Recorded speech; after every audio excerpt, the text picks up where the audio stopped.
Welcome back, everybody. Time to go behind the headlines. It's 12 and a half after. And for today's story, boy, what comes around goes around, doesn't it? This one's from kansascity.com, and the title of it is Indoor Kansas Gardeners Claim Marijuana Search Was Illegal. What?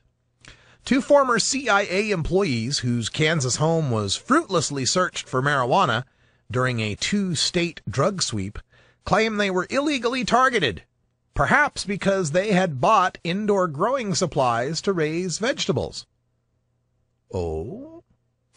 Adlin and Robert Hart sued this week to get more information about why sheriff's deputies searched their home in the upscale Kansas City suburb of Leawood last April 20th as part of Operation Constant Gardener.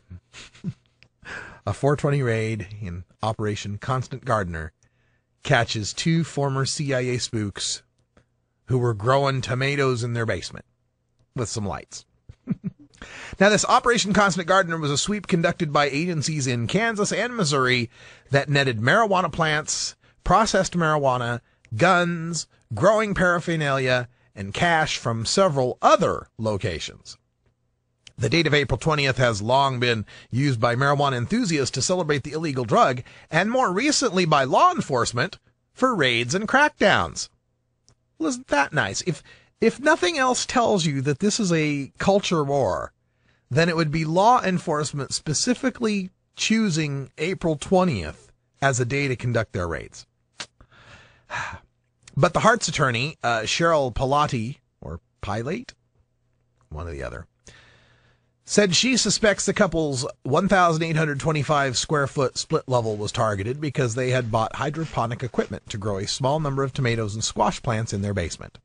The suit filed in Johnson County District Court said the couple and their two children, a 7-year-old daughter and 13-year-old son, were shocked and frightened when deputies armed with assault rifles and wearing bulletproof vests pounded on the door of their home around 7:30 in the morning last April 20th. Oh, they just pounded on the door. Is that all? They didn't break it down? Shoot your dog? Leave you and your kids handcuffed in the pool of blood? Oh, well, consider yourselves lucky, Adlin and Robert, because this is going on in America every day. And it's stories like this that when they pop up, I file them into a little memory bank called Reasons Why Non-Pot Smokers Should Support Ending Prohibition.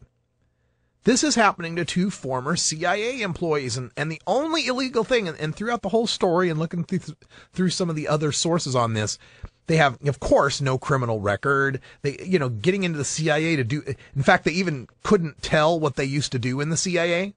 I could tell you, but I'd have to kill you, right? They couldn't even talk about it. So obviously they've passed numerous, federal security checks. So there's nothing in their background or nothing about them currently that would lead to any reasonable suspicion that they were involved in any illegal drug activity. The only thing that stands out is that they bought perfectly legal indoor grow stuff. Indoor grow lights. This couple never smoked pot, didn't know anybody smoked pot, had no attachment to pot whatsoever. They didn't bother to so they bought some grow lights. All right, let's sift through their trash. They don't need a warrant for that, folks. They can go through your trash, right? Let's see if there's anything in the trash that would indicate, that they'd been growing marijuana. Let's monitor them for a while. Are they buying other supplies that would seem like marijuana? No. Apparently, just from the buying of the grow lights, they go after these people. Now, another part of this would be found in the description of the upscale Kansas City suburb and 1,825 square foot split level home. Because then if you're a cop looking to get some proceeds from a forfeiture, you might be thinking, aha, grow lights, suburban home. They're turning it into a grow house. We can seize the home. We can make a big bust. That's what's going on here. And this is so commonplace in America that I can sit here and name 5 different cases off the top of my head, probably. Shy Calvo comes to mind, where his dogs are shot. He's the damn mayor of his town. and the SWAT teams are busting in his door and shooting his dogs. Katherine Johnston, Corey May, people who are minding their own business when a wrong address on a warrant leads to their place. In the case of Katherine Johnston, she's shot to death, 92 years old. In the case of Corey May, he shoots at the intruders while he's protecting his child, hiding behind a bed. Turns out the intruders are cops. Of course, he's in a kind of a bad neighborhood, so, you don't always get to make those decisions so easily. And this is happening every day in America. And so when people want to negate or neglect what we do here day by day, talking about these stories, bringing up the need to end marijuana prohibition, refer them to this story, to these people who, minding their own business, obeying the law, nice couple, get swept up in this drug war hysteria, in this militarization of our police. You can't want to live in an America that is this way. And there's nothing about the growing and selling and buying of marijuana and using of marijuana to justify this level of force. Even if you don't particularly like it, even if you think marijuana isn't particularly a good thing, you can't justify this. It's so important this has got to end because it's spilling over into so much more.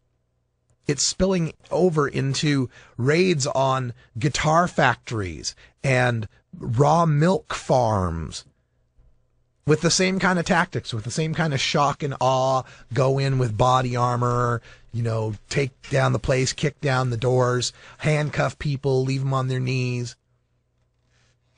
throwing people to the ground, patients, veterans. If you can't see that this is the inevitable result of trying to prohibit human nature, then you don't understand human nature. And I will never stop doing this. I will never stop standing up for the people who don't know that they're victims of the drug war. These people didn't know. Adlin and Robert Hart, they didn't know they were victims of the drug war until the SWAT team was in their home, scaring the hell out of their children.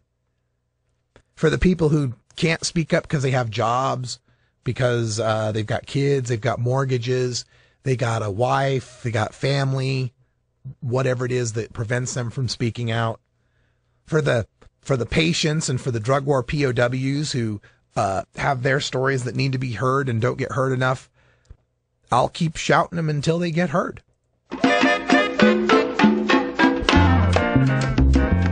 And fortunately, we have such a fine herb that helps relieve stress, because this can be quite stressful. Indeed. We're going to get to it. We'll be right back. Oh, have you ever met that funny reefer man? A reefer man. Have you ever met that funny reefer man? A reefer man. If he said he swam to China, he would sell you South Carolina. Then you know you're talking to that reefer man.